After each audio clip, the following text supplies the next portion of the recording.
Hi, my name is Beth and welcome to my September 2025 Reading Journal Wrap-Up.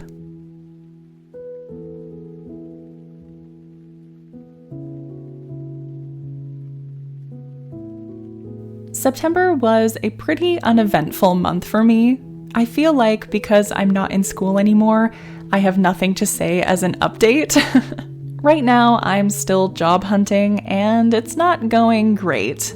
I think that's pretty indicative of the general job market, but it's pretty frustrating when you constantly don't hear back from anyone. But c'est la vie, we'll keep going.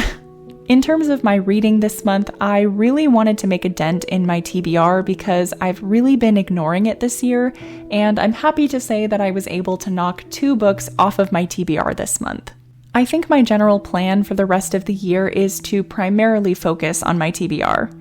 I don't want to force myself to only read it though, because I do have other reading goals and sometimes mood reading takes over, but generally speaking, I'd like to really focus on my TBR picks from now until December. I made my TBR small this year for this exact reason, and I'd like to see it through this year. I'm using an orange summary sticker sheet from Artimation Co. on Etsy for my cover page. I've been using their sticker sheets every month for my cover pages this year, and I went with this one as a way to say goodbye to summer. While the weather is still pretty nice in my area of Canada, it's definitely cooling down a bit. I'm happy about this though because autumn is my favorite season, but I thought that I would save my more festive sticker sheet for October. I'm also using 2 pieces of paper ephemera that I got from Journal Say, a few washi tapes from Hobby Lobby, and a flower stamp to create labels that I got from Michaels. I also always include a quote on the left-hand side of the cover page, and this month I've gone for, "If I let anything happen to you, a certain night will have my head, and I have enough people trying to kill me." This is from The Starless Crown, which I read in July. It was delivered by one of my favorite characters, and it made me laugh, so I wanted to include it here in my journal.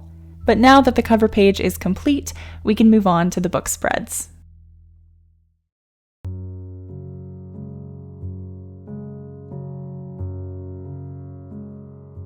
The first book I read in September was To Clutch a Razor by Veronica Roth.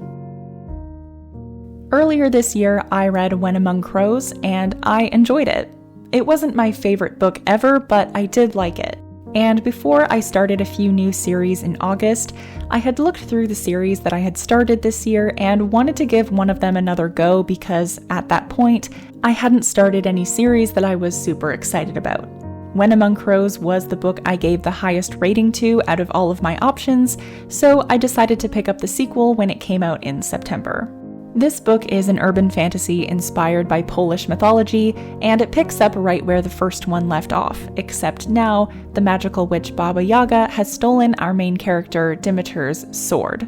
But unlike any regular sword, Dimitr's sword was made from his spine and is connected to his soul. So if he does not get his sword back, his soul will be split from his body. In order to obtain the sword, Baba Yaga tasks Dimitr with a seemingly impossible task that sends him to Poland with his friend Ala. His other friend, Nico, also happens to be in Poland on personal monster business, and all 3 of them get wrapped up in the affairs of a funeral. Even though I liked When Among Crows, there were some things that didn't totally work for me, so I didn't have the highest expectations for this book. I went in expecting to feel similarly to how I did about the first book, but I was completely surprised by how much I loved this book. I know many people really loved the first one, and I can only imagine that my reaction to the second book is how those people felt about the first book. But I loved every second of this book, and I feel like this is a great example of why it's sometimes important to try a second book in a series. Obviously, it's not going to always work like with me and Murderbot, but I liked this book so much more than the first, and it has saved the series for me. Everything that I critiqued in the first book was improved upon in this book. The overall pacing was fast, but it kept me intrigued. It never felt too fast. Each character felt purposeful and had an interesting storyline that worked individually and collectively. And the romantic plotline unfolded at a much more realistic pace. Because this book is an urban fantasy, there are some contemporary cultural references, like certain movies and food, and admittedly they do take me out of the story just a little bit, but it wasn't too bad or distracting this time around, and I didn't find it serious enough to really pull my feelings on the book down. It was really nice getting to see more of Demeter's family in this book. In Book 1, we learn some of his history, but we know that his family are an important and influential force in his life, even if most of it is intergenerational trauma, but it was nice to be able to see more of them and understand Demeter better. Most of his family members are terrible people, but they made for entertaining and powerful scenes. There's a big dinner party scene with Demeter's family, and it was easily the most engaging part of the story. There's a lot of back and forth between characters, and the whole thing is very suspenseful. There were also great themes that this book was engaging with that I really enjoyed. They're conversations of what makes a monster, found family, and how do we grapple with the idea that the lives we live now clash with the values we've been raised to believe. I think this book tackles all of these in interesting and engaging ways. There are also conversations that can be applied to the story in a few different ways, and each way you look at it, something fruitful will come out of it. I used a water dragon sticker sheet from Alice Illustrate on Etsy for this spread. I paired it with a purple washi tape from Ikigai Papier, a wave washi tape from Notebook Therapy, and a wave pet tape from Journal Say. I don't know if this series is going to remain a duology, but I would really love if Veronica Roth would write more stories in this world. I can understand how this book might serve as the final conclusion, but there's still so much more to be discovered, and I really hope it's not the end. And for the first time this year, not including rereads, I gave To Clutch a Razor 5 stars. It only took me until September, but I finally got a 5-star read for 2025. The second book I read was Babel by R.F. Kuang. I've been meaning to get around to this book for a while now, and it has finally happened. Part of the reason I've been holding off on reading it is because a few years ago, I attended R.F. Kuang's book tour for Yellowface, and while I was there, someone asked her about the inspirations behind Babel. Kuang said that The Secret History by Donna Tartt and Jonathan Strange and Mr. Norrell by Susanna Clarke were the two major texts she used as inspirations, and I decided that I would read both of those books before reading Babel so I could have the most immersive experience. I read The Secret History a few years ago, and I only finished Jonathan Strange earlier this year, so I was finally able to give myself the chance to read this book. Babel is an alternate history novel about a young man named Robin who was born in China, but after his entire family dies from cholera, he is whisked away to England by a mysterious man named Professor Lovell. Lovell forces Robin to adhere to a strict language education, studying English, Mandarin, Greek, and Latin. All of this effort is used to send Robin to Oxford University under the Royal Institute of Translation, also known as Babel. Graduates of Babel work in silver making, a process that combines translations to create magic abilities. However, when Robin discovers a secret society known as Hermes, a group keen on exposing Babel and plotting its destruction, Robin finds himself caught between loyalties to friends, family, and the greater good. I was a bit nervous to read this book because I own 3 of Kuang's books, but this is the first one I've ever read. Additionally, all of my books by Kuang are signed because she did a book signing at the Yellowface event, so I was hopeful but nervous nonetheless. Fortunately, I ended up really enjoying this book. My favorite thing about it was the direct critique of higher academia. As someone who just completed their MA, I know firsthand what it's like to see the privilege and power that being in academia provides. There is a lot of exclusivity that comes with access to knowledge and resources that can't be found anywhere else. So I completely understand the Hermes Society and what they're trying to accomplish. They're answering the question, how can we make knowledge accessible? They're doing it in a dangerous and risky way, but I understand the effort. And I think there's an interesting approach to the idea of academic success. Babel as a department takes advantage of its students for its academic pursuits, and this is why they're excused. It doesn't matter that people in power view students with knowledge of other languages as expendable, so long as they get what they want. Yes, it's reflective of the Oxford Society, but it's also a way to critique harm that's been caused in the efforts of academic success and excellence. I read a few reviews of this book after reading it, and a common idea I saw was that people seem to think that white people are just used to be villainized in this story. I really don't think that's what's going on here because I think Kwong is painting a much more complex image. It's important to remember the time period that this story takes place in. It makes sense that 19th century England would behave the way that it does. I think she's using this story as a reminder to how people have behaved and how some people continue to behave. I can definitely see how The Secret History and Jonathan Strange have influenced this book. The setting, story, and characters come from The Secret History, but the formatting, prose, and narrative approach come from Jonathan Strange. There are some things that I think the original texts do better. The textbook format worked better in Jonathan Strange for me, and Richard's narration and Henry's intelligence in The Secret History were highlights. However, the characters in Babel are significantly less pretentious and far more likable than in The Secret History. And the conversations of sacrifice and what Babel refers to as the necessity of violence feel more earned in Babel. And I just didn't like Jonathan Strange, so it's not hard for me to find something else more enjoyable. I decorated this spread with a dark academia sticker sheet from Jolico. I also used a few things from Journal Say, including the girl stickers, the dots, and the script tape. I also used a book washi tape from the sticker shop Raytora. I have an affiliate code with Raytora, so if you use my code BETH, you can get 15% off your order, and I'll receive a small commission. I also opted to go for a typed font for the title because I felt like it matched the vibe of the book a bit better. I am very happy that I finally got around to reading this book. I know that it took a while, but I'm glad that I was able to read the other two books first to fully appreciate the story.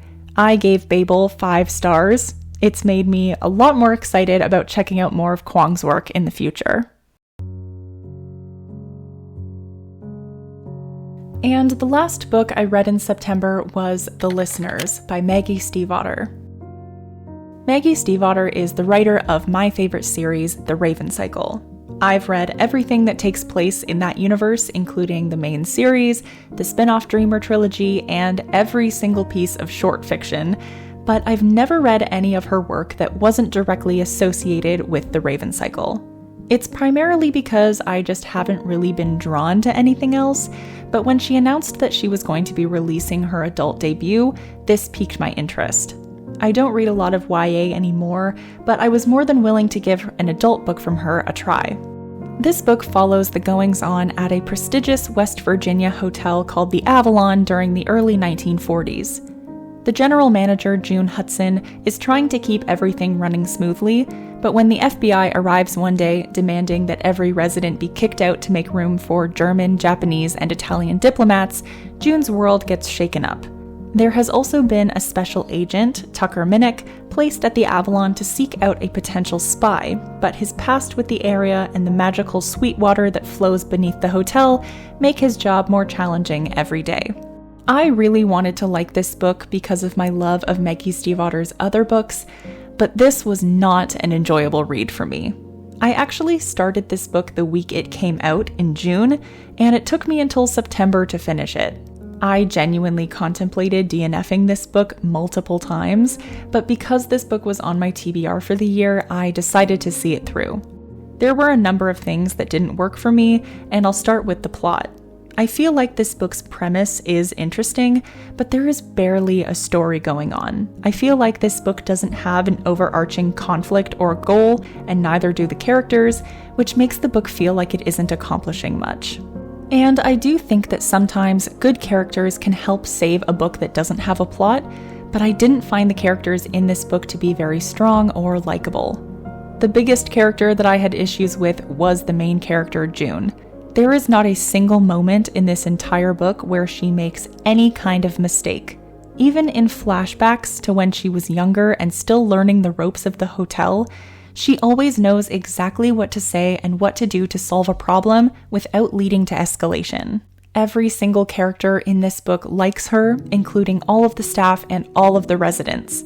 I just didn't find her to be a very believable character, and I didn't know what her want was in this story, other than continuing to run a successful hotel, which she was already doing.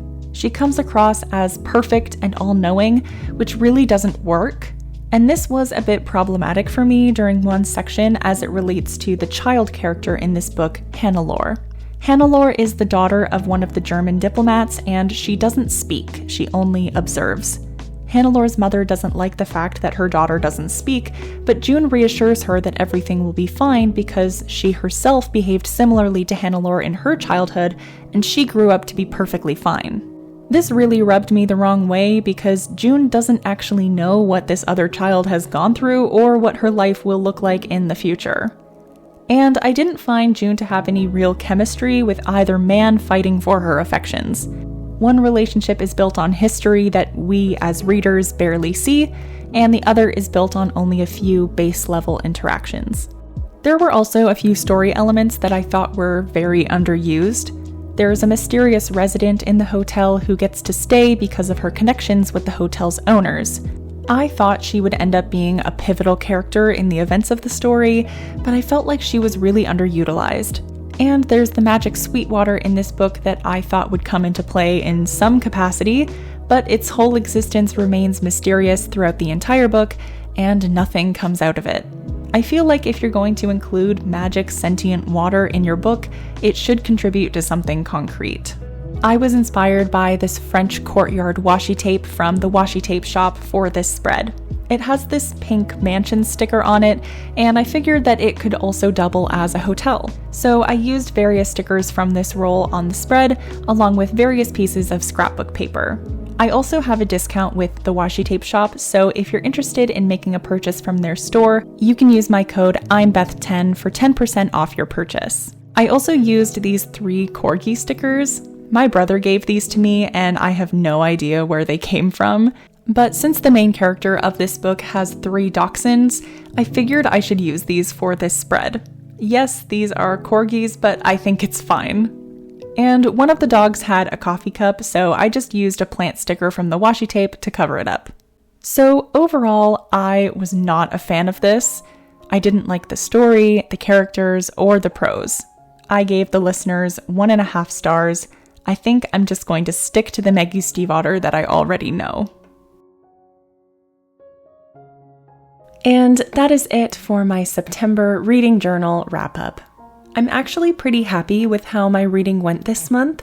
Yes, there was one book that I really didn't like, but I had 2 5-star reads and 2 TBR reads, so I would say that that's a success. I do have big plans for my October reads, so hopefully I can make them all happen.